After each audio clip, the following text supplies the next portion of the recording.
Schon damals im analogen Zeitalter, also vor Jahrtausenden, gab es Betrüger, die zuerst dein Vertrauen und dann den Inhalt deines Sparstrumpfes ergaunern wollten.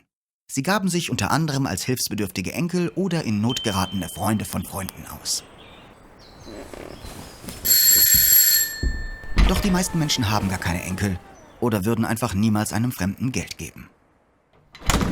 Heute, im Zeitalter des Internets, haben sich natürlich auch die Betrüger weiterentwickelt und neue Methoden erfunden, an dein Geld zu kommen oder dich sonst wie abzuzocken. Sie erscheinen jetzt allerdings nicht mehr als jemand Fremdes, der erst noch dein Vertrauen gewinnen muss, sondern als jemand, dem du bereits vertraust. Zum Beispiel deinem Online-Bezahldienst. Dafür versuchen die Betrüger, dich mit echt und offiziell wirkenden Nachrichten dazu zu bringen, auf einen Link zu klicken. Durch das Klicken landest du dann allerdings auf einer echt aussehenden Fälschung des entsprechenden Internetauftritts. Wenn du hier jetzt deine Daten und Passwörter eingibst, landen die direkt in den Händen der Betrüger. Und die missbrauchen sie dann, um auf den echten Seiten Geld von deinen Konten abzuheben, teure Dinge auf deinen Namen zu bestellen oder dich sonst wie deines mühevoll angesparten Geldes zu erleichtern. Eine andere Methode ist, dir einen falschen Link unterzujubeln, der, nachdem du ihn anklickst, eine Schadsoftware auf deinen Rechner lädt. Dann haben die Betrüger Kontrolle über deinen Rechner und können zum Beispiel deine Daten stehlen, um sie zu missbrauchen.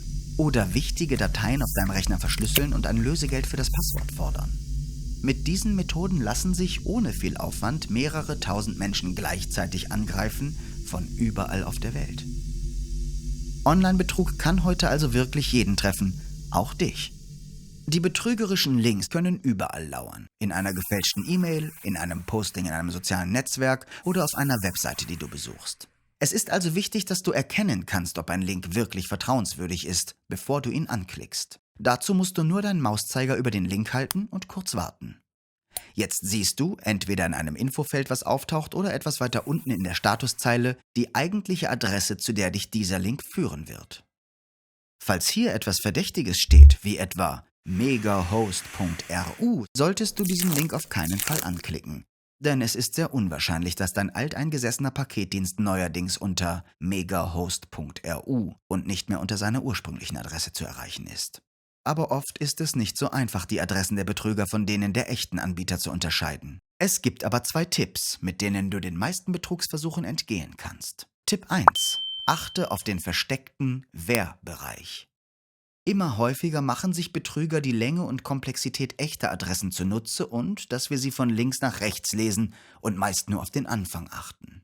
Dann scheint beispielsweise vorne der echte Name zu stehen, zum Beispiel www.paypal.com, was aber noch lange nicht bedeuten muss, dass es sich hierbei wirklich um die echte PayPal-Seite handelt. Denn was darauf folgt, sind weitere Punkte und Wörter. Zum Beispiel .login, .authenticate, .secure, .ssl, .host547.com/login.html. Der Wer-Bereich ist in diesem Fall host547.com. Um ihn zu finden, solltest du die Adresse ab dem HTTP oder HTTPS von links nach rechts lesen, bis du zum nächsten Slash gelangst oder zum Ende der Adresse. Das, was links von diesem Slash steht, das ist der Wer-Bereich der Adresse.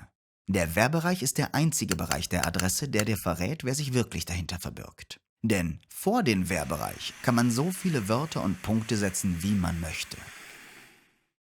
Tipp 2. Achte auf den gefälschten Wer-Bereich. Hierbei verwenden die Betrüger einen Wer-Bereich, der auf einen flüchtigen Blick sehr echt aussieht, bei genauerem Hinblicken aber Buchstabendreher oder trickreiche Kombinationen von Buchstaben und Zahlen verwendet.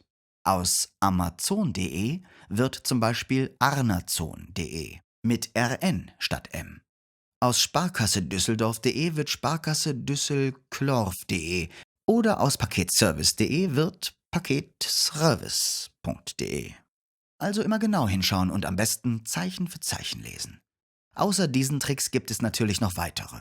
Zum Beispiel die Nutzung von Kurzadressenservices. Wenn du zu diesen und anderen Methoden etwas erfahren möchtest, dann klick einfach auf den folgenden Link. Okay, ertappt.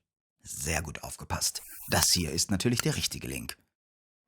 In diesem Sinne, viel Erfolg beim Nicht-Betrogen-Werden.